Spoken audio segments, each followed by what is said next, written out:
3 मई 2026 east Delhi Vivek Vihar. रात के 3 बजे विवेक विहार की एक 4 मंजिला इमारत में आग लगती है। 9 लोगों की मौत हो जाती है। उनमें एक साल का बच्चा भी होता है। वजह होती है एसी में शॉर्ट सर्किट।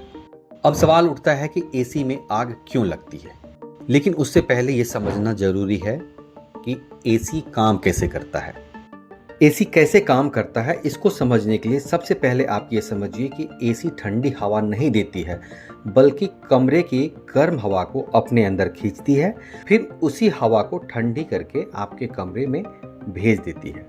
इस पूरा प्रोसेस को समझने के लिए आखिर एसी कैसे गर्म हवा को अपने अंदर खींचती है और कैसे ठंडी हवा बाहर फेंकती है, इसके लिए आप ये एसी का डिमोन्स्ट्रेशन मॉडल देखिए। इसके 2 हिस्से हैं, एक कोल्ड साइड और एक हॉट साइड। कोल्ड साइड आपके कमरे के अंदर लगा होता है, जबकि ये हॉट वाला साइड जो है ये बाहर की तरफ होता है। देखिए, इसमें 2 फैन लगा है, एक इंडोर और एक आउटडोर की तरफ। एक इवेपोरेटर कॉइल लगा है, एक कंप्रेसर लगा है, एक कंडेंसर कॉइल लगा है और एक एक्सपेंशन वॉल है। और इस इवेपोरेटर कॉइल के अंदर होता है रेफ्रिजरेंट गैस।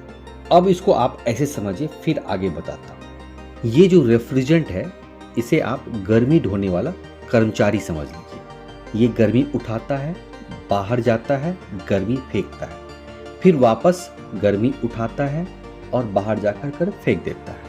यही काम ये दिन रात करता है। दूसरा है इवेपोरेटर। ये गर्मी को जमा करने वाली जगह है।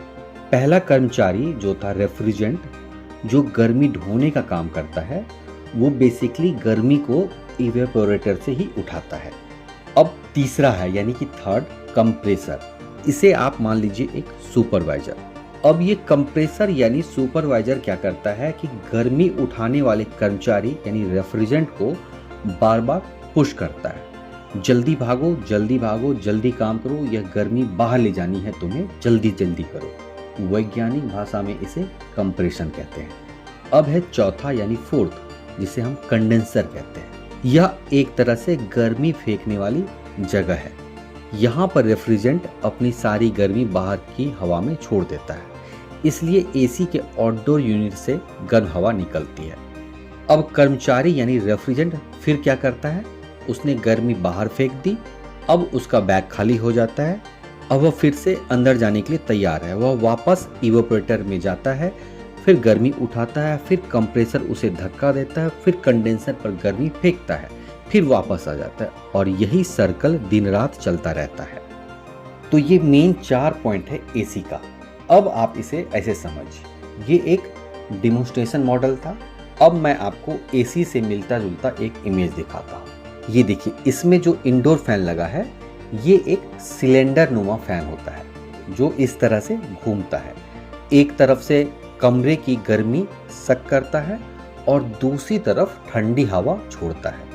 तो क्या हुआ, गर्म हवा जो आप देख रहे हैं ये रेड कलर का, ये इवेपोरेटर पे आता है। यहाँ से गर्म हवा यानी रेफ्रिजरेंट कर्मचारी जो है वो इस गर्मी को उठाता है और कंप्रेसर सुपरवाइजर है जो इसे धक्का देता है, पुश करता है तेजी से काम करने के लिए, जिससे रेफ्रिजरेंट का टेम्परेचर बढ़ जाता है और उसका प्रेशर भी बढ़ जाता है। अब यहीं पर आता है एसी का एक और मेन खिलाड़ी, जिसका नाम है एक्सपेंशन वॉल्व, या फिर जिसे कैपिलरी ट्यूब भी कहते हैं। जरा इस ग्राफिक्स में देखिए, ये एक्सपेंशन वॉल्व यहाँ पर कितना पतला हो गया है। इसे एक एग्जाम्पल के साथ आप समझिए। कोई चौड़ी सड़क है जहाँ गाड़ियाँ तेजी तेजी चल रही है, लेकिन अचानक आगे एक पतली गली आ गई। अब यहाँ क्या होगा, ट्रैफिक स्लो हो जाएगा। मतलब जो रेफ्रिजरेंट तेजी तेजी यानी हाई प्रेशर और हाई टेम्परेचर के साथ आ रहा था, अब वो एक्सपेंशन वॉल्व के बाद स्लो हो जाएगा। और फिजिक्स का कमाल देखिए, प्रेशर गिरते ही रेफ्रिजरेंट बहुत ठंडा हो जाता है और फिर ये इवेपोरेटर कॉइल जो काफ़ी ठंडा है, उससे टकराकर ठंडी हवा आपके कमरे तक पहुंच जाती है। मतलब पूरा खेल समझिए, एसी आपके कमरे को ठंडा नहीं करता, बल्कि आपके कमरे की गर्म हवा को बाहर निकालता है और उसी हवा को फिर ठंडा भी करके आपके कमरे के अंदर दे देता है। और यही सर्कल दिन रात चलता है। मतलब कमरे की गर्म हवा इवेपोरेटर कॉइल तक पहुंचती है। कॉइल के अंदर मौजूद रेफ्रिजरेंट उस गर्मी को अपने अंदर ले लेता है। फिर कंप्रेसर रेफ्रिजरेंट को दबाकर तेजी से आगे भेजता है। कंडेंसर कॉइल पर रेफ्रिजरेंट अपनी सारी गर्मी बाहर की हवा में छोड़ देता है। इसके बाद एक्सपेंशन वाल्व उसका प्रेशर कम कर देता है, जिससे वह फिर से बेहद ठंडा हो जाता है और फिर वही रेफ्रिजरेंट दोबारा इवेपोरेटर में लौट आता है। यही सर्कल हर सेकेंड चलता है और हमारा कमरा ठंडा हो जाता है। अब बात करते हैं एसी में आग क्यों लगती है। एसी में आग रेफ्रिजरेंट की वजह से कम और बिजली यानी इलेक्ट्रिसिटी की वजह से ज़्यादा लगती है। देखिए, एसी के अंदर सबसे ज़्यादा गर्म क्या होता है?